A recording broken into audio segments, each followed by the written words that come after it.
Hi friends, welcome to Satish edutech. ఈ వీడియోలో మనం ఫిజిక్స్ న్యూమరికల్స్ డిస్కషన్ చేస్తున్నాం కదా. 120 న్యూమరికల్స్ డిస్కషన్ చేస్తామని కూడా మనం ఇంతకుముందు చెప్పుకోవడం జరిగింది. ఇంతవరకు మనం 5 వీడియోస్లో 80 న్యూమరికల్స్ మనం కవర్ చేసాం. ఇది 6th వీడియో. సో దీంట్లో మనము 20 న్యూమరికల్స్ అంటే మొత్తం ఈ వీడియోలో 80 నుంచి 100 మధ్య ఉన్నటువంటి 20 న్యూమరికల్స్, ఇంపార్టెంట్ న్యూమరికల్స్ మనం డిస్కషన్ చేస్తాం. ఇంకొక వీడియోతో నేను కంప్లీట్ చేస్తాను ఈ న్యూమరికల్స్. ఆల్మోస్ట్ అన్ని మోడల్స్ కూడా నేను కవర్ చేస్తాను. మీరు కూడా మీకు నచ్చిన మోడల్స్ ఏమైనా బుక్స్లో రెఫర్ చేస్తే కూడా నాకు సజెస్ట్ చేయండి. I will do in next video. Okay, so first question మనం ఒకసారి చూసే ముందు కొద్దిగా దీని గురించి ఒక థియరీ తెలుసుకోవాలి మీరు. విశ్వ గురుత్వ స్థిరాంకం అండ్ విశ్వ గురుత్వ సిద్ధాంతం అనేటువంటి ఈ టాపిక్ మీకు తెలిస్తే నెక్స్ట్ అడిగేటువంటి లెక్కలు తెలుస్తాయి. ఇలాంటి లెక్కలు చాలా మంది వదిలిపెడతారు. కాకపోతే గుర్తుంచుకోండి, ప్రతి మార్కు కూడా వాల్యుబుల్. ప్రతి మార్కు కూడా కొన్ని లక్షల ర్యాంక్స్ ని తేడా చేసే అవకాశం ఉంటుంది. కాబట్టి కొద్దిగా కష్టపడండి, ఈజీగా మీరు క్రాక్ చేయగలుగుతారు న్యూమరికల్స్ ని. ఓకేనా? సో ఫస్ట్ న్యూటన్ విశ్వగురుత్వ సిద్ధాంతం. అసలు న్యూటన్ విశ్వగురుత్వ సిద్ధాంతం అనేటువంటిది ఏం చెప్తుంది, దీనికి సంబంధించినటువంటి క్వశ్చన్స్ ఏ విధంగా అడిగారో చూద్దాం. సో ఫస్ట్ ఈ టాపిక్ మీకు ఎక్కడ ఉందంటే 9th క్లాస్లో science SCERT books. SCERT Telangana అన్న, ఒకవేళ మీరు కావాలంటే 9th class science NCERT book చూసినా పర్లేదు. దాంట్లో మీకు గురుత్వాకర్షణ అనే టాపిక్ ఉంటుంది. ఓకే, గురుత్వ ఆకర్షణ అనేటువంటి టాపిక్ అనేది ఉంటుంది. గురుత్వాకర్షణ అనే టాపిక్, గ్రావిటేషన్ అనేటువంటి టాపిక్, దాంట్లో మీకు ఈ టాపిక్ దొరుకుతుంది. ఓకేనా?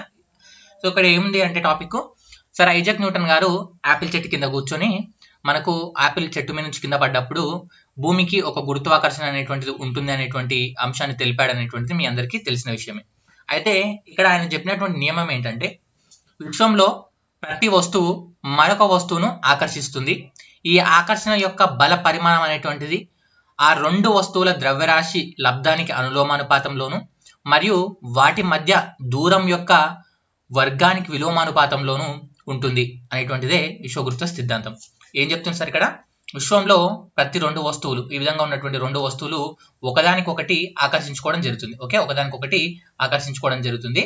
సో వీటి మధ్య ఉండేటువంటి దూరం, ఓకే, వీటి మధ్య ఉండేటువంటి దూరం, అదేవిధంగా వీటి మధ్య ఉండేటువంటి ద్రవ్యరాశి, వీటి ద్రవ్యరాశుల ఆధారంగా ఈయన సిద్ధాంతం ప్రకటించడం జరిగింది. ఏం చెప్పాడయ్యా అంటే, ఇక్కడ మనకు విశ్వంలోని ఏవైనా రెండు వస్తువులు ఉన్నట్లయితే, M1 M2 అనేటువంటి రెండు ద్రవ్యరాశి గల వస్తువులు ఉన్నట్లయితే, ఈ రెండింటి మధ్య పనిచేసేటువంటి ఆకర్షణ బలాన్ని మనం F అనుకున్నట్లయితే, ఈ యొక్క ఆకర్షణ బలం F అనేటువంటిది దేనికి అనులోమానుపాతంలో ఉంటుందంటే, ఈ రెండు ద్రవ్యరాశుల యొక్క లబ్ధానికి, అంటే M1 M2 ఈ రెండింటి యొక్క ద్రవ్యరాశుల లబ్ధానికి అనులోమానుపాతంలోను, అంటే ఈ రెండు ద్రవ్యరాశులు పెరిగితే ఈ ఆకర్షణ బలం కూడా పెరుగుతుంది అనమాట. ఈ రెండు ద్రవ్యరాశులు తగ్గితే ఆకర్షణ బలం కూడా తగ్గుతుంది అనులోమానుపాతంలోను. అండ్ అదే విధంగా ఈ యొక్క ఫోర్స్ ఏదైతే ఉందో, అంటే ఈ ఆకర్షణ బలం ఏదైతే ఉందో, ఈ రెండింటి మధ్య, ఈ రెండు వస్తువుల మధ్య ఉండేటువంటి దూరం d ఉంటుంది కదా, దీని వర్గానికి మనకు విలోమానుపాతంలోను ఉంటుందని చెప్పేసి అయితే చెప్పడం జరిగింది. ఓకే, సో దీని ఆధారంగా మనకు F equal to M1 M2 by d² అని రాయొచ్చు. సో ఈ యొక్క ప్రపోర్షనాలిటీని తీసేయడం కొరకు మనం ఏం చేస్తామంటే ఒక గురుత్వాకర్షణ స్థిరాంకాన్ని ఉపయోగించడం జరుగుతుంది. యూనివర్సల్ గ్రావిటేషనల్ కాన్స్టెంట్ అనేటువంటి దాన్ని ఉపయోగించడం జరుగుతుంది. దీన్ని క్యాపిటల్ G తో చూపిస్తాం. ఇక్కడ మీకు అడిగినటువంటి ప్రశ్నలు చూద్దాం. ముందుగా ఈ క్రింది వాటిలో విశ్వ గురుత్వ సిద్ధాంతం ఏంటి అని చెప్పేసి మనకి ఈ విధంగా ఇస్తాడు. ఏమని? రెండు వస్తువుల మధ్య లబ్ధానికి అనులోమానుపాతంలో ఉంటుంది అండ్ వాటి మధ్య దూర వర్గానికి విలోమానుపాతంలో ఉంటుంది, వాటి రెండింటి మధ్య పనిచేసే బలం అని చెప్పేసి ఒకటి, లేదంటే లబ్ధానికి విలోమానుపాతంలో, ఈ విధంగా అనేటువంటిది ఇస్తారు. కాబట్టి స్టేట్మెంట్ గుర్తుంచుకోండి. ఏం చెప్తుండు? ఆకర్షణ యొక్క బల పరిమాణం అనేటువంటిది వస్తువుల ద్రవ్యరాశి లబ్ధానికి ఏమో అనులోమానుపాతంలో, అంటే అనులోమానుపాతం అంటే ఒకటి పెరిగితే ఇంకోటి పెరుగుతుంది, ఒకటి తగ్గితే ఇంకోటి తగ్గుతుంది. అండ్ వాటి మధ్య దూర వర్గానికి చాలా చాలా ఇంపార్టెంట్, వర్గానికి విలోమానుపాతంలో ఉంటుంది అని చెప్పేసి చెప్పడం జరిగింది. విలోమానుపాతం అంటే ఒకవేళ దూరం యొక్క వర్గం అనేటువంటిది మనకు పెరిగింది అనుకోండి, ఆకర్షణ బలం తగ్గుతుంది. ఆకర్షణ బలం పెరిగింది అనుకోండి, దూరం మధ్య ఉండేటువంటి వర్గ విలోమం అనేటువంటిది తగ్గుతుంది అనమాట. ఓకేనా? సో ఈ విధంగా రెండింటి విలోమానుపాతంలో ఉండడం జరుగుతుంది. అండ్ ఇక్కడ క్యాపిటల్ G ఏదైతే ఉందో దీన్ని మనం ఏమంటాం అంటే విశ్వ గురుత్వ స్థిరాంకం అని చెప్పేసి పిలవడం జరుగుతుంది. యూనివర్సల్ గ్రావిటేషనల్ కాన్స్టెంట్ అని చెప్పేసి పిలవడం జరుగుతుంది అనమాట.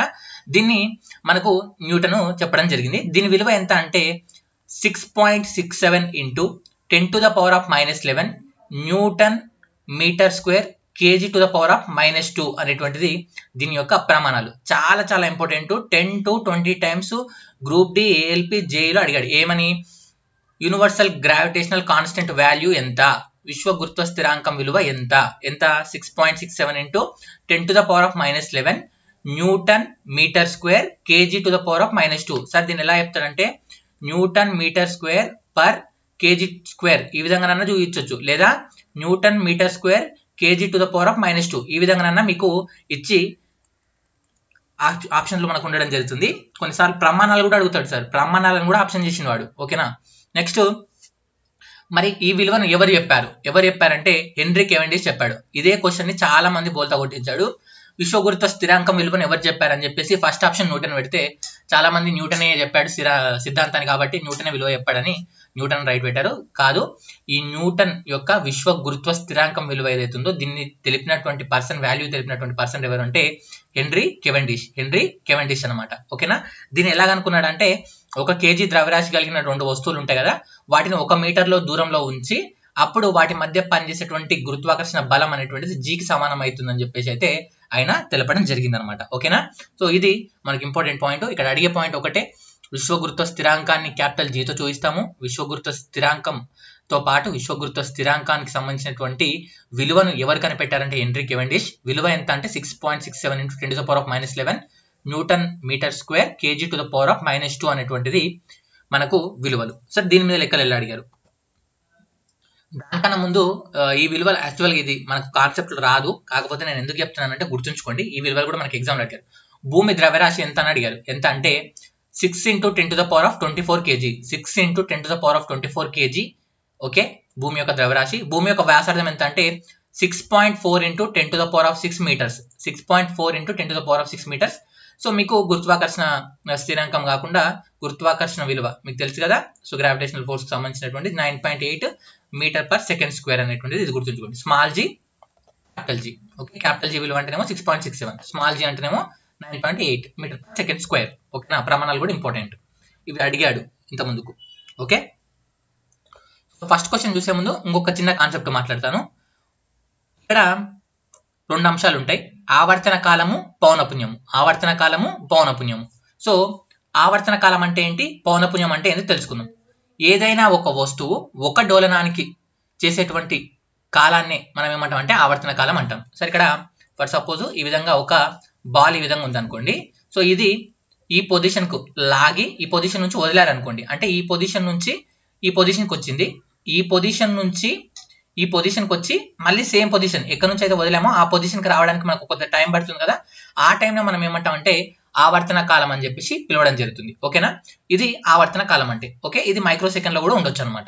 ఇక్కడ ఏమంటుండు, ఆవర్తన కాలం అంటే మీకు తెలుసు, దీన్ని మనము టీ అనేటువంటి అక్షరం చేత చూపిస్తాం. ఆవర్తన కాలం అంటే ఏంటి, ఒక వస్తువు ఒక డోలనానికి చేసేటువంటి కాలాన్ని మనము ఆవర్తన కాలం అంటాం. ఇది సెకండ్లలో ఉండొచ్చు, మైక్రో సెకండ్ లో ఉండొచ్చు. ఓకేనా. నెక్స్ట్, 1 సెకండ్ లో చేసిన డోలనాల సంఖ్యని మనము పౌనపున్యం అంటాం, ఫ్రీక్వెన్సీ. సరే, ఇది గుర్తుంచుకోండి, ఫ్రీక్వెన్సీ, పౌనపున్యం. పౌనపున్యం అంటే ఏంటంటే 1 సెకండ్ మాత్రమే టైమర్ పెడతారు. 1 సెకండ్ టైమర్ లో ఇప్పుడు దీన్ని ఈ విధంగా లాగిన తర్వాత 1 సెకండ్ టైమర్ ఒకేసారి బాల్ను 2 కూడా ఒకేసారి వదులుతారు. సో ఈ 1 సెకండ్ టైం అయిపోయే లోపు ఇది ఎన్ని డోలనాలు చేస్తుంది అనేటువంటి దాన్ని లెక్క కడతారు అనమాట. ఈ లెక్క కట్టిన విలువ దేనికి సమానం అవుతుందంటే పౌనపున్యానికి సమానం అవ్వడం జరుగుతుంది అనమాట. ఓకేనా. సో క్లియర్ కదా. ఆవర్తన కాలం అంటే ఒకే ఒక డోలనానికి పట్టేటువంటి సమయం, ఇది మైక్రో సెకండ్ లో కూడా ఉంటుంది. ఓకేనా. మళ్ళీ పౌనపున్యం అంటే 1 సెకండ్ లో చేసినటువంటి డోలనాల సంఖ్యని మనము పౌనపున్యం లేదా ఫ్రీక్వెన్సీ అని చెప్పేసి పిలవడం జరుగుతుంది. మరి వీటి రెండింటికి మధ్య ఉండేటువంటి సంబంధం ఏ విధంగా ఉంటుందంటే ఆవర్తన కాలం t = 1/ν అని చెప్పేసి చెప్తాం. ఇక్కడ ఈ విధంగా ఉంది కదా, యూ రాక దీన్ని మనము న్యూ అని చదవడం జరుగుతుంది. సో కొన్నిసార్లు t = 1/f అని కూడా రాసుకోవచ్చు. ఓకేనా. 1/ν అన్నా 1/f అన్నా ఒకటే. ఇక్కడ f అంటేనేమో ఫ్రీక్వెన్సీ అంటే పౌనపున్యం, t అంటేనేమో ఆవర్తన కాలం అనమాట. ఓకేనా, ఆవర్తన కాలం అని చెప్పేసి మనము చెప్పడం జరుగుతుంది. ఓకేనా. సో పౌనపున్యానికి ఫ్రీక్వెన్సీకి మనకి SI యూనిట్ ఏంటి, హెడ్జెస్ అని చెప్పేసి మనము చెప్పడం జరుగుతుంది. ఈ 2 కాన్సెప్ట్ క్లియర్ కదా.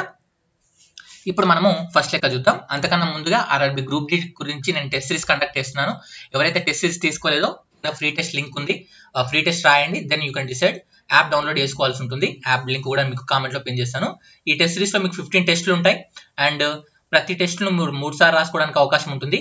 ఈ 15 టెస్టులతో పాటు మీకు ఎక్స్ట్రాగా ఈ 1200 ప్రీవియస్ మ్యాథ్స్ బిట్స్ ఎక్స్ప్లెనేషన్ ఉంటుంది.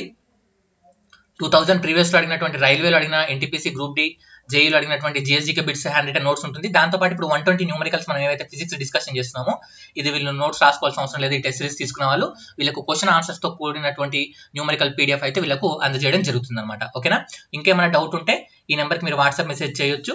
సో కింద యాప్ లింక్ ఉంది, డౌన్లోడ్ చేసుకొని ఫ్రీ టెస్ట్ రాయండి. నచ్చితే మిగతా టెస్ట్ సిరీస్ తీసుకోండి. టెస్ట్ సిరీస్ కాస్ట్ 160, తీసుకున్న డేట్ నుంచి 6 months పాటు మీకు ఈ టెస్ట్ సిరీస్ అనేటువంటి అందుబాటులో ఉండడం జరుగుతుంది. సో ఫస్ట్ క్వశ్చన్ ఏమంటుంది చూడండి. The force of gravity between two objects is F. If the mass between the two objects is halved without changing their distance, the gravitational force will be. ఏమంటుందంటే రెండు వస్తువుల మధ్య ఆకర్షణ బలం F అంట.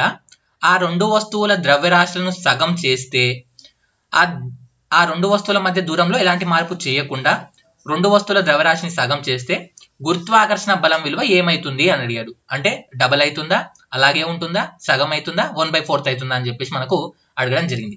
మీకు తెలుసు, ఇంత ముందుకే చెప్పుకున్నాం విశ్వగురుత్వ స్థిరాంకం.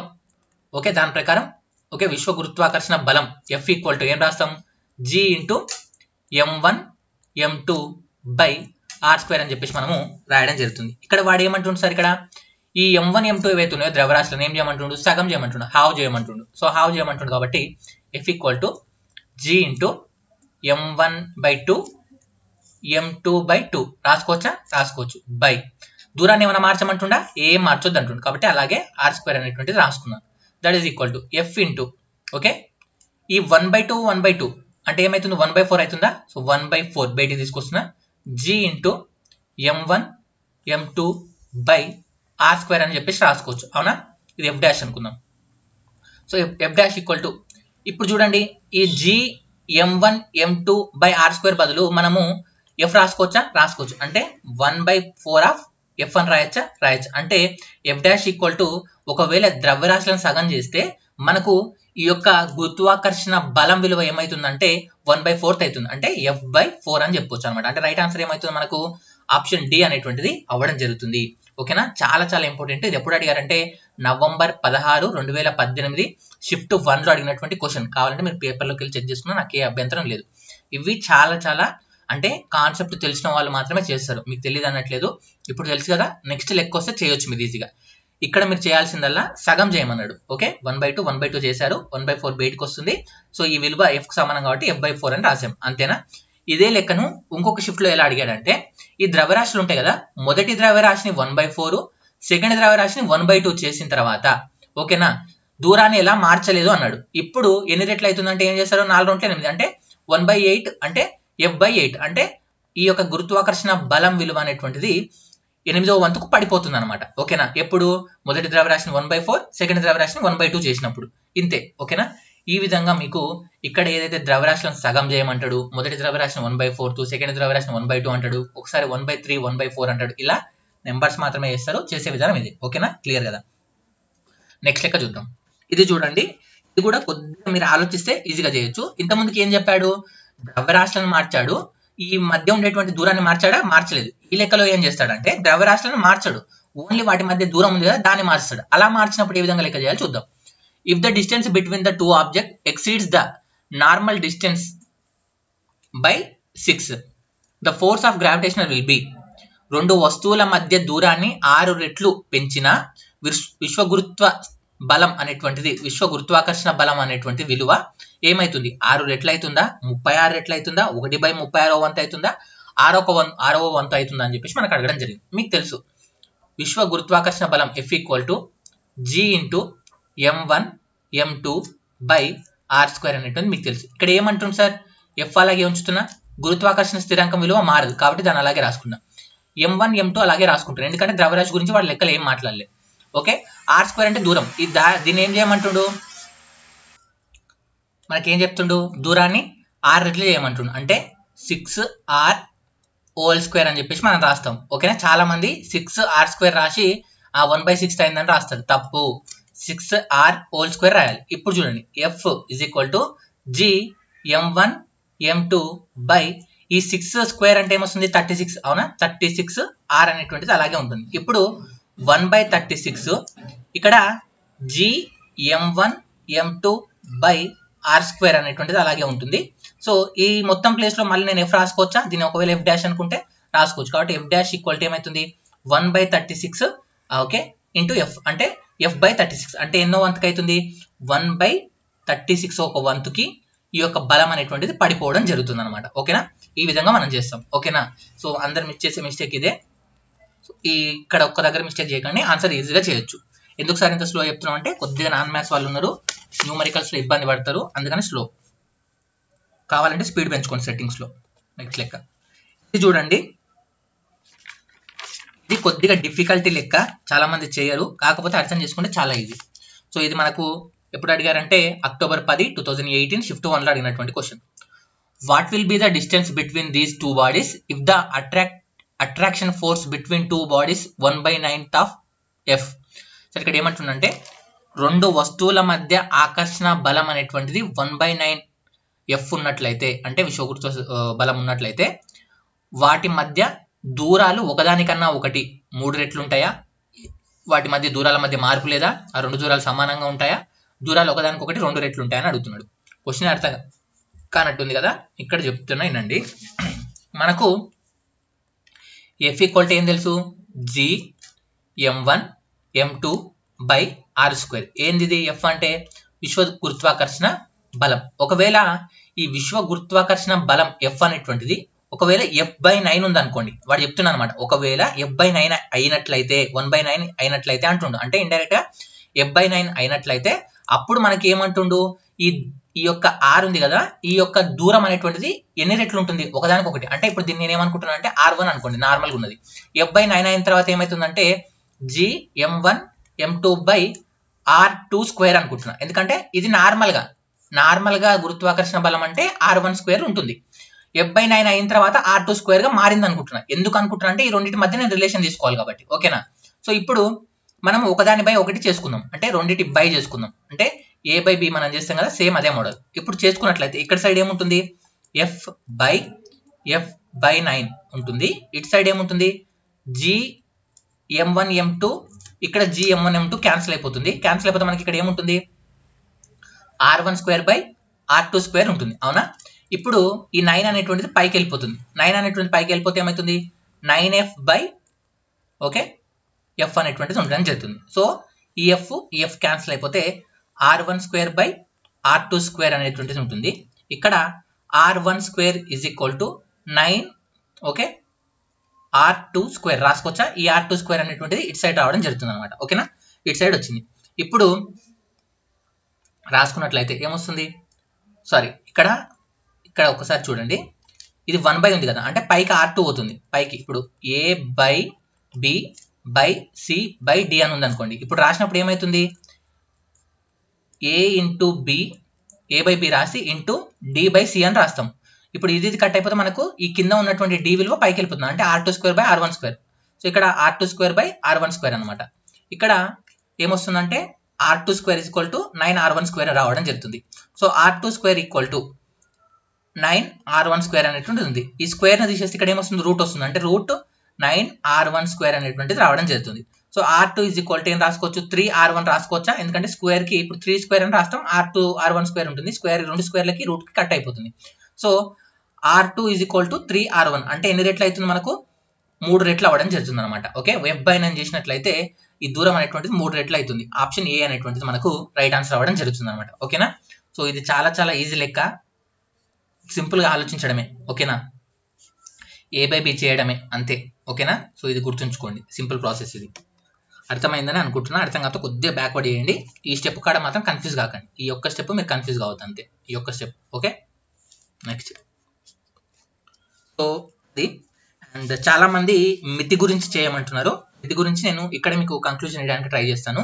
ఒకసారి చూడండి. సో మితిలో మనము ఏం చేస్తామంటే డైమెన్షన్ రాసేటప్పుడు పొడవును మనము ఎల్తో చూపిస్తాము. ఓకే, ద్రవ్యరాశిని మనము ఎంతో చూపిస్తాము. ఓకే, టైం సమయం, ఓకే సమయం మనము టీతో చూపిస్తాం అనమాట. అంటే ఏదైనా ఒక అంశానికి మనం మితి రాస్తున్నప్పుడు ఏం చేస్తామంటే ఆ అంశాన్ని ఈ మీటర్ ఓకే పొడవు ద్రవ్యరాశి సమయంలోకి మార్చుకోవడానికి ట్రై చేయాలి. ఎలా ట్రై చేయాలి చూద్దాం ఒకసారి. ఇక్కడ ఏమన్నాడు, పీడనం యొక్క మితి, డైమెన్షన్ ఆఫ్ ప్రెషర్ రాయమని చెప్పేసి చెప్పాడు మనకు. సో ఇక్కడ పీడనం అంటే మీకు తెలుసు ప్రమాణ వైశాల్యం పైన పనిచేసే బలం. ప్రమాణ వైశాల్యం పైన పనిచేసేటువంటి బలం అంటే బలం బై వైశాల్యం అని రాస్తాం. ఓకే, సో వైశాల్యం అంటే ఏంటి? పొడవు ఇంటూ పొడవే కదా, పొడవు ఇంటూ పొడవే కదా. ఓకే, నెక్స్ట్ బలం. బలం అంటే ఏంటి? మీకు F equal to M into A అని రాయొచ్చా? అంటే ద్రవ్యరాశి ఇంటూ త్వరణం అని రాయొచ్చా? సో ఇక్కడ ఇది ద్రవ్యరాశి ఇంటూ త్వరణం అని రాశా, అవునా? ఇప్పుడు నాకు ద్రవ్యరాశి అంటే ఇక్కడ ఏం రాసుకోవచ్చు, పొడవు అంటే ఇక్కడ L రాసుకోవచ్చు, ఇక్కడ L రాసుకోవచ్చు. కానీ మళ్ళీ త్వరణాన్ని ఏం చేయాలి? త్వరణాన్ని మార్చాలి. త్వరణం అంటే ఏంటి? వేగంలో మార్పు రేటు. సో త్వరణం అంటే వేగంలో మార్పు రేటు, వేగంలో మార్పు రేటు, అవునా? వేగం బై టైం. సో వేగం అంటే ఏంటి? మళ్ళీ దూరంలో మార్పు రేటు అంటే దూరము by time into time. Okay, దూరము బై టైం ఇంటూ టైం, అవునా? దూరము బై టైం ఇంటూ టైం అనమాట. ఇక్కడ రాసుకున్నట్లయితే దూరం అంటే ఏం రాసుకోవచ్చు? దూరం అన్న పొడవు అన్న ఒకటే కాబట్టి ఇక్కడ L బై టైం అంటే ఏం రాసుకోవచ్చు? T. ఇంకో T అంటే ఏం రాసుకోవచ్చు? ఇక్కడ కూడా T రాయొచ్చు. అంటే త్వరణం బదులు ఏం రాయొచ్చు? L బై T స్క్వేర్ రాసుకోవచ్చు. L బై T స్క్వేర్ రాసుకోవచ్చా? రాసుకోవచ్చు. ఇప్పుడు రాస్తా చూడండి. ఇక్కడ ఆల్రెడీ M ఉంది. ఓకే, M ఉంది. M తర్వాతే త్వరణం బదులు ఏం రాసుకోవచ్చు? L బై T స్క్వేర్ రాసుకోవచ్చు. మళ్ళీ దీని కింద నాకేముంది? L ఇంటూ L ఉంది, అవునా? సో ఇప్పుడు ఏం చేస్తున్నానంటే M అలాగే ఉంచి L అలాగే ఉంచుతున్నా. ఈ L స్క్వేర్ కింద కూడా ఒక L స్క్వేర్ అవుతుంది, అవునా? సో కింద L స్క్వేర్ T స్క్వేర్ అనేటువంటిది రెండు ఒక దగ్గరికి రాస్తున్నాయి. ఈ రెండు కూడా ఒక దగ్గరికి నేను రాయడం జరుగుతుంది. అర్థమైందా ఈ స్టెప్? అర్థమైందనే అనుకుంటున్నా. ఇప్పుడు ML by L square T square ఉంది. ఈ స్క్వేర్లను పైకి తీసుకొస్తే మైనస్ వస్తుంది అనమాట. అంటే ML into L to the power of -2 T to the power of -2 అని చెప్పి రాస్తాం. ఇక్కడ -2లోకి వెళ్ళి ఒక 1 తీసేస్తాం, +1 తీసేస్తాం. అంటే ఏముంటుంది? -1 ఉంటుంది. అంటే ML to the power of -1 T to the power of -2 అనేటువంటిది పీడనం యొక్క మితి అని చెప్పి చెప్పడం జరుగుతుంది. రైట్ ఆన్సర్ వచ్చేసి ML to the power of -1 T to the power of -2 అంటే ఆప్షన్ బి అనేటువంటిది మనకు రైట్ ఆన్సర్ రావడం జరుగుతుంది అనమాట. ఓకేనా? సో ఈ విధంగా మనం రాస్తాము. ఎప్పుడైనా మితి రాయాలంటే దాంట్లో ఉన్న విలువలన్నీ కూడా మనకు పొడవు ద్రవ్యరాశి సమయంలోకి వచ్చే విధంగా మార్చుకోవాలి. ఓకేనా? సో ఆ విధంగా చేసుకోవాలి. దీని నుంచి ఒక చిన్న కంక్లూజన్ అయితే వచ్చిందని అనుకుంటున్నా. నెక్స్ట్ టాపిక్ ఇది, ఫస్ట్ టాపిక్ అది. నెక్స్ట్ టాపిక్ లో అడిగినటువంటి క్వశ్చన్స్. సో సాంద్రత. ఓకే, సాంద్రత దీన్ని ఇంగ్లీష్లో మనం ఏమంటామంటే డెన్సిటీ అని చెప్పేసి పిలవడం జరుగుతుంది. So density. సో ఈ డెన్సిటీ అంటే ఏంటంటే మనకు అడిగాడు డెన్సిటీ అంటే ఏంటని 2 సార్లు అడిగాడు. 24/10 24 10వ నెలలో అడిగాడు. డిసెంబర్ 11వ తారీఖు కూడా అడిగాడు. షిఫ్ట్ 2లో రెండిట్లా. సో ద్రవ్యరాశి బై ఘనపరిమాణం. ఓకే, మాస్ బై వాల్యూమ్ ని మనం ఏమంటామంటే డెన్సిటీ అని చెప్పేసి పిలవడం జరుగుతుంది. ఓకేనా? సో సాంద్రత అంటే ద్రవ్యరాశి బై ఘనపరిమాణం. సాంద్రత అంటే ద్రవ్యరాశి బై ఘనపరిమాణం. ఓకే, సో ద్రవ్యరాశి అంటే మనం ఏం చెప్తాం? కేజీలలో చెప్తాం కాబట్టి కేజీ. ఘనపరిమాణాన్ని ఏం చెప్తాం మనము? బై మీటర్లలో చెప్తాం. ఘనపరిమాణం అంటే పొడవు ఇంటూ వెడల్పు ఇంటూ ఎత్తు కదా. సో అంటే metre into metre into metre అంటే metre cube. KG by metre cube అని చెప్పొచ్చు, లేదా KG metre to the power of -3 అని చెప్పేసి కూడా మనము చెప్పడం జరుగుతుంది. ఇవి మనకు దేనికి ప్రమాణాలు? సాంద్రతకి ప్రమాణాలు. ఓకే, సో సాంద్రత అంటే ఏంటి? ద్రవ్యరాశి బై ఘనపరిమాణం. ద్రవ్యరాశి బై ఘనపరిమాణం. ఓకే, ఇంకొకటి సాపేక్ష సాంద్రత, రిలేటివ్ డెన్సిటీ. రిలేటివ్ డెన్సిటీ అంటే ఏంటి అంటే ఇది కూడా మనకు అడిగారు అక్టోబర్ 22లో. రిలేటివ్ డెన్సిటీ ఈక్వల్ టు అని చెప్పేసి. సో రైట్ ఆన్సర్ వచ్చేసి వస్తు సాంద్రత బై మనకు నీటి సాంద్రత అనమాట. ఓకే, సో రిలేటివ్ డెన్సిటీ అంటే ఏంటంటే ఒక ఆబ్జెక్ట్ ఉంటుంది కదా, ఏదైనా ఒక ఆబ్జెక్ట్ యొక్క డెన్సిటీ బై వాటర్ డెన్సిటీని మనము ఏమంటామంటే రిలేటివ్ డెన్సిటీ అంటాం. రిలేటివ్ డెన్సిటీ అని చెప్పేసి పిలవడం జరుగుతుంది. ఈ రిలేటివ్ డెన్సిటీకి మనకు ఎలాంటి ప్రమాణాలు ఉండవు. ఓకే, చాలా ఇంపార్టెంట్. మనకి ఏం అడిగాడంటే ఈ క్రింది వాటిలో దేనికి ప్రమాణాలు లేవు అన్నాడు. ఆప్షన్లలో బలము, వేగము, కాలము, రిలేటివ్ డెన్సిటీ అన్నాడు. సో సాపేక్ష సాంద్రతకి మనకు ప్రమాణాలు లేవు కాబట్టి అది రైట్ ఆన్సర్ అవ్వడం జరుగుతుంది అనమాట. ఓకే, ఇలా కూడా అడిగాడు. సాపేక్ష సాంద్రత అంటే వస్తు సాంద్రత బై నీటి సాంద్రత. ఈ పాయింట్ కూడా మీరు గుర్తుంచుకోవాలి. ఓకేనా? ఈ రెండింటి మీద క్వశ్చన్స్ ఎలా అడిగారు ఇప్పుడు చూద్దాం. సో ఒక్కసారి మళ్ళీ మీకు చెప్తాను. ఇది చూడండి. సాంద్రతకు ప్రమాణాలు వచ్చేసి KG metre cube minus. Okay, relative density ఏదైతుందో, సాపేక్ష సాంద్రత ఏదైతుందో దానికి ప్రమాణాలు లేవు. ఓకేనా? ఈ 2 పాయింట్లు ఇంపార్టెంట్, గుర్తుంచుకున్నారు కదా. ఇప్పుడు చూద్దాం క్వశ్చన్ ఏమడిగాడు చూడండి. The density of silver is 10.8, the density of water is 10 cube kg metre to the power of -3, then the density of silver. సరే ఇక్కడ ఏమంటుందంటే సిల్వర్ యొక్క సాపేక్ష సాంద్రత 10.8, వాటర్ యొక్క సాంద్రత 10 cube kg metre to the power of -3, అయినా silver సాంద్రత ఎంత అంటుండు. మీకు తెలుసు సాపేక్ష సాంద్రత సాపేక్ష సాంద్రత అంటే ఏంటి? సాపేక్ష సాంద్రత అంటే రిలేటివ్ డెన్సిటీ అంటే ఏం రాసుకుంటాము? వస్తు సాంద్రత బై నీటి సాంద్రత అని రాసుకుంటాం, అవునా? వస్తు సాంద్రత బై నీటి సాంద్రత. ఇక్కడ వస్తు సాంద్రత అంటే దేనికి సంబంధించినటువంటి సిల్వర్, మనకు సిల్వర్ సాంద్రత కనుక్కోమంటుండు కాబట్టి సిల్వర్ సాంద్రత ఎంతో మనకు తెలియదు, దాన్ని కనుక్కోవాలి. నీటి సాంద్రత వాడు ఎంత చెప్తున్నాడు? 10 cube అని చెప్తున్నాడు, అవునా? సాపేక్ష సాంద్రత ఎంతంట? 10.8. 10.8 ఈజ్ ఈక్వల్ టు మనం కనుక్కోవాల్సింది సిల్వర్ సాంద్రత అంటే సిల్వర్ డెన్సిటీ అని చెప్పి రాస్తున్నా, అండ్ 10 cube అనేటువంటిది ఉండడం జరిగింది. సో ఈ 10 cube ఇటు సైడ్ పోతుంది, అంటే 10.8 into 10 to the power of 10 cube. Okay, 10.8 into 10 cube kg metre to the power of -3 అనేటువంటిది సిల్వర్ సాంద్రత అవ్వడం జరుగుతుంది. So 10.8 into 10 to the power of 3 kg metre to the power of -3 అనేటువంటిది right answer. So right answer వచ్చేసి option A అవ్వడం జరుగుతుంది అనమాట. Just values ప్రతిక్షేపించడమే. ఇది లెక్క చూడండి, మీకు హోంవర్క్ మీరే చేయాలి. సిల్వర్ యొక్క సాంద్రత 10.8 into 10 cube 10.8 into 10 cube kg metre to the power of -3, water సాంద్రత వచ్చేసి 10 cube. అయితే సిల్వర్ యొక్క సాపేక్ష సాంద్రత ఎంత అనేటువంటిది మనకు అడిగాడు. Option 10.8 kg metre kg per metre, 10.8 kg metre, 10.8 1.8 kg metre square. ఓకేనా, ఇది మనకి ఇచ్చినటువంటి ఆప్షన్స్. మనకు అడిగింది సాపేక్ష సాంద్రత. ఓకే, దీని ఆన్సర్ మీరు నాకు కామెంట్లో తెలిపాలి. ఆల్రెడీ మీకు ఆన్సర్ తెలిసిందని అనుకుంటున్నా, ఇంతకుముందుకే మాట్లాడుకున్నాం కదా సార్. ఆన్సర్ తెలిసిందా? సిల్వర్ యొక్క సాపేక్ష సాంద్రత అన్నాడు, అవునా? సో సాపేక్ష సాంద్రతకు ప్రమాణాలు ఉంటాయా? సో ఆప్షన్ ఏకి ప్రమాణాలు ఇచ్చాడు, ఇది తప్పే. ఆప్షన్ బికి ప్రమాణాలు ఇచ్చాడు, ఇది తప్పే. ఆప్షన్ సిలో ప్రమాణాలు ఇవ్వలేదు కాబట్టి ఇది రైట్.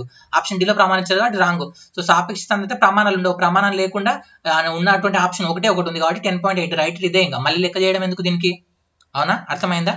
సో ప్రమాణాలు లేకుండా ఎందుకనే ఇస్తాడు, క్విక్గా ఆన్సర్ పెట్టడానికి సెకండ్స్లో పెట్టవచ్చు. మీరు మళ్ళీ 10.8 ఇంటూ 10 cube బై 10 cube వేసి 10 cube కట్టేసి 10.8 వచ్చిందని చెప్పేసి చెప్పడం కన్నా కొద్దిగా లాజిక్ ఆలోచించడానికి ట్రై చేయండి ఆప్షన్లతో కూడా.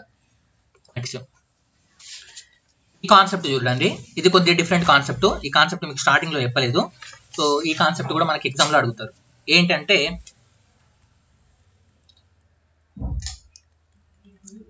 తరంగ వేగం ఇజ్ ఈక్వల్ టు పౌనపున్యం ఇంటూ తరంగ ధైర్యం. ఓకే, మళ్ళీ తరంగ ధైర్యం అంటే ఏంటి, తరంగ వేగం అంటే ఏంటి అనేది మనం ఒకవేళ ధ్వని క్లాస్ చేస్తే దాని మీద మాట్లాడతా. ఈ ఫార్ములా మాత్రం గుర్తుంచుకోండి, మీరు ఫార్ములా మాత్రం గుర్తుంచుకోండి. ఇదే లెక్క వస్తుంది, మళ్ళీ వస్తుంది, చాలాసార్లు అడిగారు. ఓకే, సో తరంగ వేగం అంటే speed, velocity. Okay, velocity. Okay, so velocity, wave velocity అనుకోండి, wave velocity is equal to frequency into తరంగ ధైర్యాన్ని మనం ఏమంటాం అంటే వేవ్ లెంత్ అంటాం. ఓకే, ఇంగ్లీష్లో వేవ్ లెంత్ అంటాం. వేవ్ లెంత్ అనమాట. Frequency into wave length.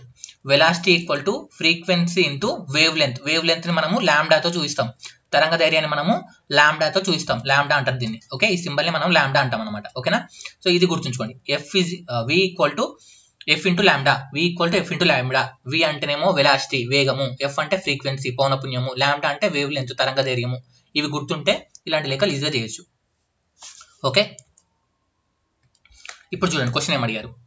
ఒక వస్తువు యొక్క తరంగ ధైర్యం 2.5 మీటర్స్, దాని పౌనపున్యం 400 ఎడ్జెస్ అయిన తరంగ వేగం ఎంత అన్నాడు. సో తరంగ వేగం v కావాలి మనకు. తరంగ వేగం v ఈక్వల్ టు ఏంటి, ఫ్రీక్వెన్సీ ఇంటూ వేవ్ లెంత్, పౌనపున్యం ఇంటూ తరంగ ధైర్యము. ఫార్ములా వేగం ఈక్వల్ టు, సో v అలాగే ఉంచుతున్నా.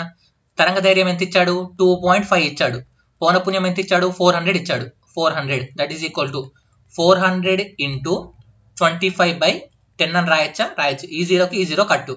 ఓకే, 25 నల్ల 100, 100 ఇంటూ 10 అంటే 110, అంటే 100 ఇంటూ 10 అంటే 1000.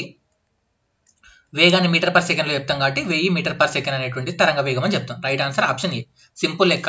ఎప్పుడు మీకు సింపుల్ లెక్క, తరంగ వేగం ఈజ్ ఈక్వల్ టు పౌనపున్యం ఇంటూ తరంగ ధైర్యం. Wave velocity is equal to frequency into wavelength అనేటువంటిది మీకు గుర్తుంటే ఈజీ లెక్క. ఈ నెక్స్ట్ లెక్క చూడండి ఒకసారి ఇదే మోడల్లో. ఒక వస్తువు యొక్క sorry, a sound wave travels at speed of 339 meter per second. If its wavelength is 1.5 centimeter, what will be the frequency of the wave? ఒక తరంగ వేగం 339 మీటర్ పర్ సెకండ్, తరంగ ధైర్యం 1.5 సెంటీమీటర్స్ అయినా తరంగం యొక్క పౌనపున్యం ఎంత అని అడుగుతున్నాడు మనకు. ఓకే, సో మీకు తెలుసు తరంగ వేగం ఈజ్ ఈక్వల్ టు పౌనపున్యం ఇంటూ లాంబ్డా అంటే తరంగ ధైర్యం వేవ్ లెంత్ అని తెలుసు. అవునా, ఇప్పుడు మనకు తరంగ వేగం ఇచ్చాడు ఎంత 339. అవునా, నెక్స్ట్ మనకి ఏం అడుగుతున్నాడు, ఫ్రీక్వెన్సీ అడుగుతున్నాడు. సో ఎఫ్ అనేటువంటి తెలియదు కాబట్టి అలాగే ఉంచుతున్నాడు. లాంబ్డా అంటే తరంగ ధైర్యం వేవ్ లెంత్ ఎంత ఇస్తున్నాడు 1.5. సో ఈ 1.5 ఇటు సైడ్ పంపిస్తున్నా. 339 by 1.5 is equal to F. దీన్ని ఏం రాసుకోవచ్చు, F equal to 339 by 15 into 10 అని రాసుకోవచ్చా. 0.4 ఈ 0.5 బదులు పైన 10 రాసుకుంటున్నాను అనమాట. ఓకేనా, ఇది దాకా అర్థమైంది కదా, క్లియర్ కదా ఇది. నెక్స్ట్ దీన్ని మనం ఏం రాసుకుని ట్రై చేద్దాం చూడండి. ఓకే, ఇక్కడ ఈ పాయింట్ దగ్గర అందరు మిస్టేక్ చేయడం జరుగుతుంది. ఏమని, ఎప్పుడు కూడా మనము ఏదైతే తరంగ ధైర్యం ఉందో దాన్ని మనము మీటర్లలో తీసుకుంటాం అనమాట. తరంగ ధైర్యాన్ని మనము మీటర్లలో తీసుకుంటాం. కానీ ఇక్కడ ఎట్లా ఇచ్చాడు, సెంటీమీటర్లో ఇచ్చాడు. సెంటీమీటర్లు ఇచ్చినప్పుడు దాన్ని మనము మీటర్లోకి మార్చాలి. అంటే 1.5 సెంటీమీటర్స్ని మనము మీటర్లోకి మార్చితే 100తో ఇంటూ చేస్తాం అనమాట. అంటే దీని బదులు ఏం రాసుకోవచ్చు మనము, ఇంటూ 100 అని చెప్పేసి రాసుకోవచ్చు అనమాట. ఇంటూ 100 అని చెప్పేసి రాసుకోవడం జరుగుతుంది ఇక్కడ. ఓకేనా, ఈ స్టెప్ అర్థమైనా కాలేదా మళ్ళీ ఒకసారి చెప్తే చూడండి. తరంగ వేగం ఈజ్ ఈక్వల్ టు పౌనపున్యం ఇంటూ తరంగ ధైర్యం, frequency into okay wave length, velocity is equal to. అవునా, ఇక్కడ ఎప్పుడు కూడా తరంగ ధైర్యాన్ని మనము మీటర్లలో తీసుకుంటాం. ఇక్కడ 1.5 సెంటీమీటర్స్ ఇచ్చాడు. 1.5 సెంటీమీటర్స్ మీటర్కి మార్చాలంటే బై 100 చేయడం జరుగుతుంది. అంటే ఇప్పుడు ఈ లాంబ్డా విలువ ఇదనమాట. Okay, so V equal to మనకు వి అంటే ఎంత తెలుసు 339. అవునా, ఈజ్ ఈక్వల్ టు ఎఫ్ తెలీదు ఇంటూ ఈ యొక్క 1.5 బై 100 అనేటువంటిది అలాగే ఉంటుంది. So F equal to F into 1.5 అని రాసుకోవచ్చు, 15 అని రాసుకోవచ్చు, 15 బై 1000 అని రాసుకోవచ్చా, రైట్ రాసుకోవచ్చు. ఇక్కడ 339 అలాగే ఉంటుంది. ఇప్పుడు చూడండి 339 ఇంటూ 1000 బై 15 అనమాట. ఓకేనా, సో దీన్ని మీరు క్యాల్కులేషన్ చేసుకున్నట్లయితే ఎంత వస్తుందంటే 22600 హెడ్జెస్ అనేటువంటిది రావడం జరుగుతుంది. రైట్ ఆన్సర్ ఆప్షన్ డి అనేటువంటిది రావడం జరుగుతుంది. ఈ క్యాల్కులేషన్ పార్ట్ మీరే చూసుకోవాలి. ఓకేనా, ఎందుకంటే నేను ఆల్రెడీ చేసిన, మళ్ళీ నేను ఇక్కడ ఎక్స్ప్లెయిన్ చేసుకుంటూ కూర్చోలేను. 5 ఎక్కంలో కొట్టేయండి, 3 ఎక్కంలో కొట్టేయండి అని. ఓకేనా, నెక్స్ట్ మీకు హోంవర్క్, నాకు ఇది మీరు కామెంట్లో ఆన్సర్ తెలపాలి. తరంగ వేగం 340 మీటర్ పర్ సెకండ్, తరంగ ధైర్యం 2 సెంటీమీటర్స్. జాగ్రత్తగా వినండి ఏం చెప్తున్నా, 2 సెంటీమీటర్స్. ఓకేనా, పౌనపున్యం ఈక్వల్ టు ఎంత, మళ్ళీ నాకు ఇంతకుముందుకి చెప్పాను నేను మీటర్స్లో సెంటీమీటర్స్లో ఉంటే మీటర్స్లోకి మార్చుకోవాలని. 2 సెంటీమీటర్స్ అన్న లెక్క చేసి నాకు ఆన్సర్ కామెంట్ బాక్స్లో తెలపండి. ఓకేనా, క్లియర్ కదా. నెక్స్ట్ లెక్క చూద్దాం. ఇది చూడండి ఒకసారి, పౌనపున్యాన్ని రెట్టింపు అయిన తరంగ ధైర్యం విలువ. If the frequency of a wave is doubled then its wavelength will be. ఇది ఎప్పుడు అడిగారంటే సెప్టెంబర్ 25, 2018 షిఫ్ట్ 1లో అడిగినటువంటి క్వశ్చన్. అన్నిటికీ మీకు డేట్స్ అయితే మెన్షన్ చేస్తున్న పీడిఎఫ్లో చూసుకోవచ్చు. సో ఇక్కడ ఏమడుగుతుంది సార్, ఇక్కడ మనకు velocity equal to frequency into wave length అనేది తెలుసు. అవునా, వేగం ఈజ్ ఈక్వల్ టు మనకు పౌనపున్యం ఇంటూ తరంగ ధైర్యం అని తెలుసు. ఇప్పుడు ఏమంటుంది సార్ వాడు, frequency of a wave is doubled. ఇప్పుడు ఏమంటుండంటే దీని నుంచి ఏం రాసుకోవచ్చు, మనకు తరంగ ధైర్యం కావాలంటే తరంగ ధైర్యం equal to v by f అని రాసుకోవచ్చా, రాసుకోవచ్చు. తరంగ ధైర్యం వి బై ఎఫ్ అని రాసుకోవచ్చు. ఎందుకంటే తరంగ ధైర్యానికి పౌనపున్యానికి రిలేషన్ అడుగుతుంది కాబట్టి తరంగ ధైర్యానికి పౌనపున్యానికి రిలేషన్ తీసుకుంటున్నా. ఓకేనా, so lambda 1 equal to v by, ఇప్పుడు ఏమంటుండే పౌనపున్యాన్ని రెట్టింపు చేయమంటుండే, అంటే 2 చేయమంటారు, 2 రెట్లు అంటే 2f అవుతుంది. ఇప్పుడు చూడండి లాంబ్డా 1 ఈక్వల్ టు ఈ వి బై ఎఫ్ ప్లేస్లో నేను ఏం రాసుకోవచ్చు, లాంబ్డా రాసుకోవచ్చా, అంటే లాంబ్డా బై 2 అని రాసుకోవచ్చా. అంటే ఇక్కడ గుర్తుపెట్టుకోండి, ఒకవేళ ఫ్రీక్వెన్సీని రెట్టింపు చేసినట్లయితే తరంగ ధైర్యం అనేటువంటి సగం అవుతుంది అనమాట. ఓకేనా, సగం అవుతుంది. ఎందుకు, ఈ రెండింటికి మధ్య విలోమ సంబంధం కనబడతలేదా, 1/f lambda equal to 1/f కనబడుతుంది కదా. ఓకేనా, ఈ స్టెప్ అర్థమైందని అనుకుంటున్నా. ఓకేనా, సార్ ఇక్కడ ఏం లేదు sir, simple lambda equal to v by f అని రాసుకోవచ్చు. దీన్ని డబల్ చేయమంటుండు, కానీ మనం వి బై ఎఫ్ బదులు ఏం రాసుకోవచ్చు, లాంబ్డా రాసుకోవచ్చు. అంటే ఫ్రీక్వెన్సీని డబల్ చేస్తే ఈ యొక్క తరంగ ధైర్యం అనేటువంటిది సగం అవ్వడం జరుగుతుంది అనేటువంటిది పాయింట్. సో రైట్ ఆన్సర్ వచ్చేసి 1/2 వంతు అవుతుంది అనేటువంటిది రైట్ ఆన్సర్. ఓకేనా, నెక్స్ట్ ఇది చూడండి, what is the frequency of the wave if the time intervals of vibrating object is 0.04 second. డోలనా సమయం లేదా పౌనపున్య సమయం అనుకోవచ్చు, కాకపోతే పౌనపున్యం అనేటువంటి వర్డ్ కరెక్ట్ కాదు. డోలనా సమయం అనేటువంటిది 0.04 సెకండ్స్ ఉన్నట్లయితే పౌనపున్యం అనేటువంటిది ఎంత ఉంటుంది? ఫస్ట్లో మీకు నేను చెప్పా ఏమని, ఒక ఫార్ములా మీకు గుర్తుందా? స్టార్టింగ్లో ఒకసారి చూపిస్తాను మీకు, మళ్ళీ మర్చిపోయారు అనుకుంటున్నా. ఇది చూడండి, ఇక్కడ చెప్పానా డోలనా సమయానికి, ఓకేనా, డోలనాలు చేసినటువంటి సమయానికి అంటే ఆవర్తన కాలానికి, ఈ యొక్క ఆవర్తన కాలానికి పౌనపున్యానికి మధ్య సంబంధం చెప్పిన. ఆవర్తన కాలం T is equal to 1/f అని చెప్పేసి రాస్తాం. సో ఈ ఫార్ములా పైన వచ్చినటువంటి లెక్కనే ఇదనమాట, ఓకేనా. సో ఇప్పుడు చూడం, ఇప్పుడు అర్థమవుతుంది మీకు. ఇది డోలన సమయం అని అనుకోండి, లేదంటే ఆవర్తన సమయం అనుకోండి, డైరెక్ట్ ఆవర్తన సమయం, ఓకే, ఆవర్తన కాలం.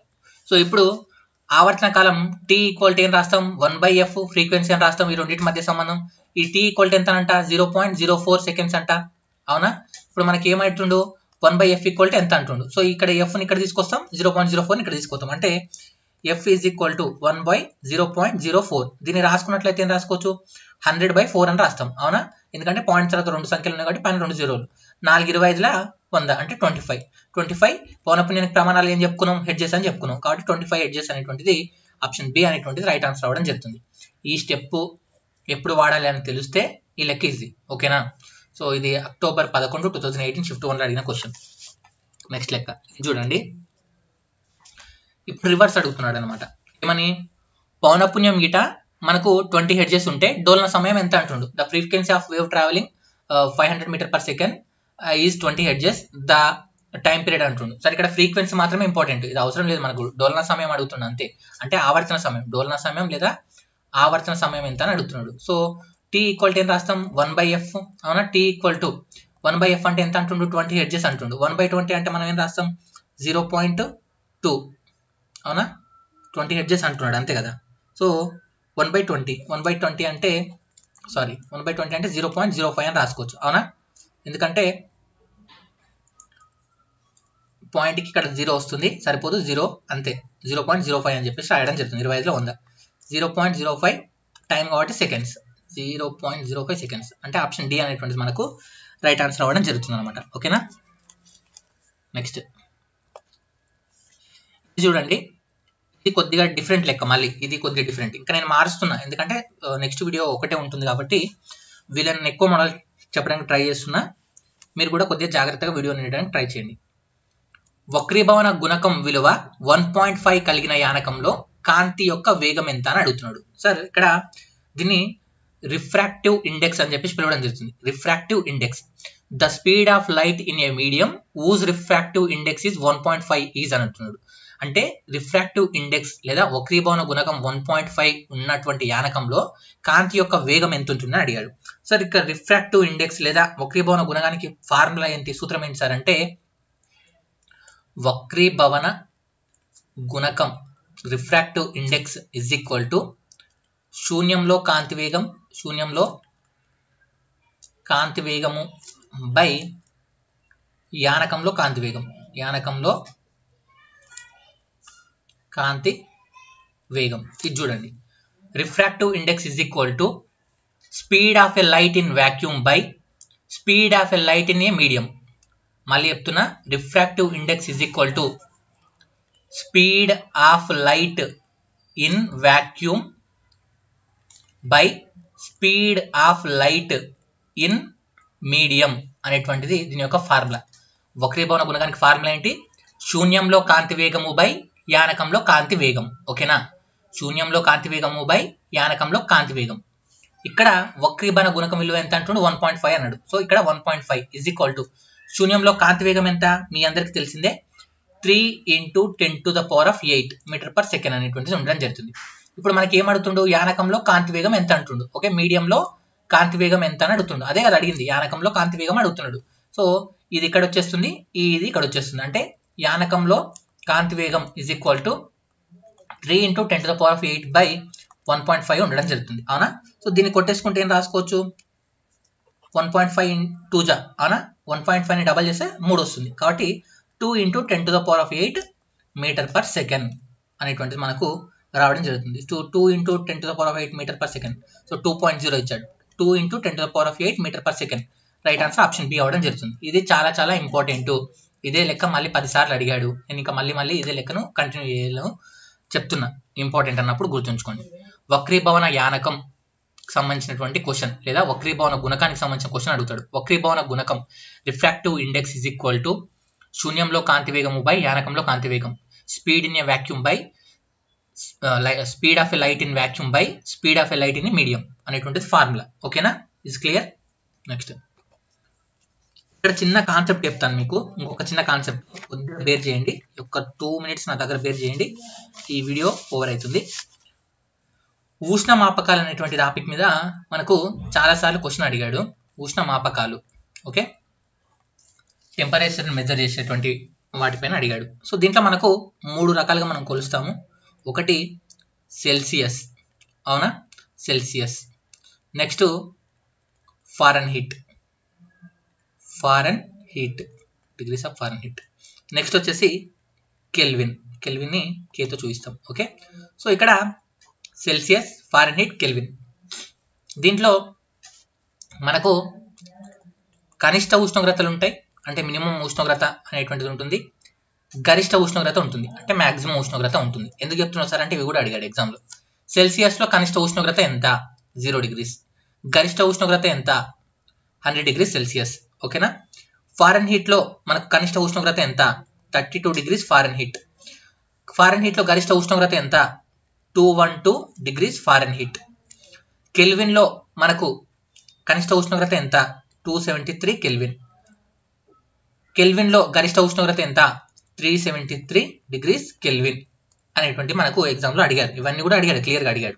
ఓకే, ఇప్పుడు కొన్నిసార్లు ఏం చెప్తాడంటే 10 degrees సెల్సియస్ని ఫారెన్ హీట్లో తెలపండి అంటాడు, లేదా 12 degrees ఫారెన్ హీట్ని సెల్సియస్లో తెలపండి అంటాడు, లేదా 1 degree సెల్సియస్ని కెల్విన్లలో తెలపండి అంటాడు, లేదా 5 degrees అంటే 75 degrees కెల్విన్ని మనకు ఫారెన్ హీట్లో చెప్పండి లేదా సెల్సియస్లో చెప్పండి అని చెప్పి మనకు అడుగుతాడు. మరి ఎలా మార్చాలి అనేటువంటి దాని కొరకు గుర్తుంచుకోండి, మనం ఒక ఫార్ములా వాడతాం. C-0/100 is equal to F-32/180 is equal to K-273/100 అనేటువంటి ఫార్ములాను మనం ఉపయోగించడం జరుగుతుంది. సార్ మరి ఎలా, ఏంది ఇది, అందుకు ఎట్లా రాశారంటే ఇక్కడ సి అనేటువంటిది మీకు తెలుసు సెల్సియస్ మానం అని, ఎఫ్ అంటే ఫారెన్ హీటు, కే అంటే కెల్విన్, మైనస్ ఈ 0 అనేటువంటిది ఈ యొక్క మానాలలో ఉండేటువంటి కనిష్ట విలువలు రాస్తాం అనమాట. C-0 అంటే సెల్సియస్లో కనిష్ట విలువ 0, ఫారెన్ హీట్లో కనిష్ట విలువ F-32, కెల్విన్లో కనిష్ట విలువ 273, సో మైనస్. మరి ఇక్కడ 100, ఇక్కడ 180, ఇక్కడ 100 ఎందుకు వచ్చిందంటే వీటిలో ఉండే భాగాల సంఖ్య 0 నుంచి 100 మధ్య ఎన్ని భాగాలు ఉన్నాయి? 100 భాగాలు ఉన్నాయి, అవునా? 32 నుంచి 212 మధ్యలో ఎన్ని భాగాలు ఉన్నాయి? 180 భాగాలు ఉన్నాయి. కెల్విన్లో 273 నుంచి 373 మధ్య ఎన్ని భాగాలు ఉన్నాయి? 100 భాగాలు ఉన్నాయి. అవే ఆ భాగాలు ఇక్కడ రాస్తాం అనమాట. కెల్విన్లో C-0/100, F-32/180, K-273/100 అనేటువంటిది మనము ఉన్నటువంటి భాగాలు రాస్తాం. ఈ దాని ఆధారంగానే ఏ ఒకదాని నుంచి ఒకటి మార్చాలి అనుకున్నాం అనుకోండి. ఇప్పుడు ఫర్ సపోజ్ 10 degrees సెల్సియస్ని ఫారెన్హీట్లో మార్చండి అంటే C-0/100 is equal to F-32/180 తీసుకుంటాము. 10 degrees అన్నాడు, సి విలువ ఎంత తీసుకోవాలి? 10 అనమాట. అంటే 10/100 is equal to F-32/180 తీసుకుంటాం. 20 ఎకంలో కొట్టేస్తే 29 180, 25 100, అవునా? 5 ఎకంలో కొట్టేస్తే 5 ఎక్కం 5 2 10, సో ఇక్కడ 9 2 18. F is equal to F-32 is equal to 9 2 18. ఇది కూడా ఇటు సైడ్ వస్తుంది -32, అంటే F is equal to 32 + 18 అంటే ఎంత వస్తుంది? 30 40 50, అవునా? 50 రావడం జరుగుతుంది అనమాట. అంటే ఎఫ్ ఫారెన్ హీట్లో 10 degrees సెల్సియస్ ఫారెన్ హీట్లో ఎంత సార్ అంటే 50 degrees ఫారెన్ హీట్కి సమానం అనమాట. 10 degrees Celsius is equal to 50 degrees ఫారెన్ హీట్కి సమానం. ఈ విధంగా మనము లెక్కలు చేయడం జరుగుతుంది. Is it clear? మీరు గుర్తుంచుకోవాల్సింది ఇది ఒకటే, C-0/100, F-32/180, K-273/100. ఈ 180 దేన్ని తెలియజేస్తుంది? భాగాలని, ఫారెన్ హీట్లో భాగాలను తెలియజేస్తుంది. మళ్ళీ ఇక్కడ మీరు 180 బదులు 212 రాసుకొని లెక్క చేయడానికి పోతే రాంగ్ అవుతుంది. ఇప్పుడు గుర్తుంటుంది, తర్వాత ఎగ్జామ్లో కొనక రాదు, చెప్తున్నా. ఇది చూడండి, 0 degrees సెల్సియస్ ఈక్వల్ టు ఎన్ని డిగ్రీల ఫారెన్ హీట్ అని అడిగాడు. 0 degrees అంటే C minus 0 by 100 equal to F minus 32 by 180. అవునా? సో ఈ C ప్లేస్ లో 0 పెట్టమంటుండు. ఇప్పుడు 0 by సంథింగ్ అంటే ఇది మొత్తం 0 equal to F minus 32 by 180. అవునా? సో ఇక్కడ ఈ 180 ఇటు సైడ్ వచ్చేస్తుంది. 180 ఇటు సైడ్ వస్తే 0 into 180 అయితే ఏమవుతుంది? ఇది కూడా 0 అవుతుంది. అంటే F minus 32 equal to 0. F equal to ఏమొస్తుంది? 32 degrees సెల్సియస్ రావడం ఫారెన్హీట్ రావడం జరుగుతుంది. అంటే ఇక్కడ 0 degrees Celsius is equal to 32 డిగ్రీల ఫారెన్హీట్ కి సమానం అనమాట. ఓకేనా? 0 degrees Celsius equal to 32 degrees Fahrenheit కి సమానం. అంటే మీరు ఇక్కడ అబ్జర్వ్ చేసినట్లయితే ఏం అబ్జర్వ్ చేస్తే ఈ దాంట్లో అబ్జర్వ్ చేస్తే ఈ కనిష్ట విలువలు ఒకదానికి ఒకటి సమానంగా ఉంటాయి. అంటే 0 degrees సెల్సియస్ అన్నా 32 degrees ఫారెన్హీట్ అన్నా 273 కెల్విన్ అన్నా సమానమే. అదేవిధంగా 100 degrees సెల్సియస్ అన్నా 212 ఫారెన్హీట్ అన్నా 373 కెల్విన్ అన్నా సమానమే అనేటువంటి పాయింట్ కొరకు ఈ లెక్క తీసుకున్నా. ఓకేనా? నెక్స్ట్ లెక్క చూడండి. 120 degrees సెల్సియస్ ని కెల్విన్ లోకి మార్చమంటుండు. ఇక్కడ మనం రాసుకోవచ్చు C minus 0 by 100 is equal to K minus 273 by 100. ఎందుకంటే భాగాల సంఖ్య 100, ఈ 100 కట్. Cకు ఎంత రాయమన్నాడు? C ప్లేస్ లో 120 is equal to K minus 273 ఉంటుంది. ఈ 273 ఏమైతుంది? ఇటు సైడ్ వచ్చేస్తుంది. కాబట్టి K ఈక్వల్ టు 120 ప్లస్ 273. అవునా? దట్ ఈస్ ఈక్వల్ టు కలిపినట్లయితే 3 అలాగే ఉంటుంది. 7 2 అంటే 9 393 కెల్విన్ అనేటువంటిది right answer. 393 kelvin. Option C అనేటువంటిది మనకు రైట్ ఆన్సర్ అవ్వడం జరుగుతుంది అనమాట. ఓకేనా? సింపుల్. ఇదే విధంగా మారుస్తాం. ఇది చూడండి, -40 degrees ఫారెన్హీట్ సెల్సియస్ లో ఎంత అంటుండు అంటే F minus 32 by 180. 100 కాదు. ఓకే? C minus 0 by 100. అవునా? ఇక్కడ F ప్లస్ లో ఎంత రాయమంటుండు? -40 minus 32 by 180 is equal to C by 100. 2 ఎక్కంలో కొట్టేస్తే 20 ఎక్కంల 25లో 100 29లో 180. అవునా? దట్ ఈస్ ఈక్వల్ టు ఏముంది మనకి ఇక్కడ 40 30 ఎంత అవుతుంది? 72. అంటే -72 by 9 is equal to C by 5. 9 72 8. Okay? That is equal to ఈ 5 ఇటు సైడ్ వస్తుంది. C ఈక్వల్ టు 8 into 5 అంటే 40 -40 degrees సెల్సియస్. అవునా? సరే, మీకు డౌట్ రావాలి. -40 degrees ఫారెన్హీట్ -40 degrees సెల్సియస్ ఏంటి సార్ అంటే ఎస్, మనకు సెల్సియస్, ఓకేనా, సెల్సియస్ మరియు ఫారెన్హీట్ ఉష్ణోగ్రతలు సమానమయ్యే ఉష్ణోగ్రత ఎంత అని అడుగుతాడు. ఎంత అంటే -40 degrees సెంటిగ్రేడ్ అని చెప్తాం. దాని కొరకే మీకు ఈ పాయింట్ కొరకు ఈ లెక్క చెప్తున్నా మీకు. ఓకేనా? సెల్సియస్ మరియు ఫారెన్హీట్ మానాలు సమానమయ్యే ఉష్ణోగ్రత ఎంత అంటే -40 డిగ్రీలు. -40 డిగ్రీల వద్ద సెల్సియస్ మానం ఫారెన్హీట్ మానాలు రెండు కూడా సమానంగా ఉండడం జరుగుతుంది. Is it clear? నెక్స్ట్ ఇది హోంవర్క్. ఇంతకుముందు లెక్కలు విన్నారు కదా, ఫస్ట్ వీడియో మర్చిపోయింటాను నాకు తెలిసి. ఫస్ట్ స్టార్టింగ్ ఏం చెప్పాను, ఈ దాని ఆన్సర్ నా కామెంట్ లో తెలపండి. నేను ఏం చెప్పాను ఇక్కడ. పౌనపుణ్యం వచ్చేసి 200 హెడ్జెస్, తరంగ వేగం వచ్చేసి 400 మీటర్ పర్ సెకండ్, తరంగ ధైర్యం ఎంత, frequency 200 hertz, velocity of the wave 400 metre per second, what is the wavelength అనేటువంటిది నాకు కామెంట్ బాక్స్ లో తెలపండి. ఇది మీకు హోంవర్క్.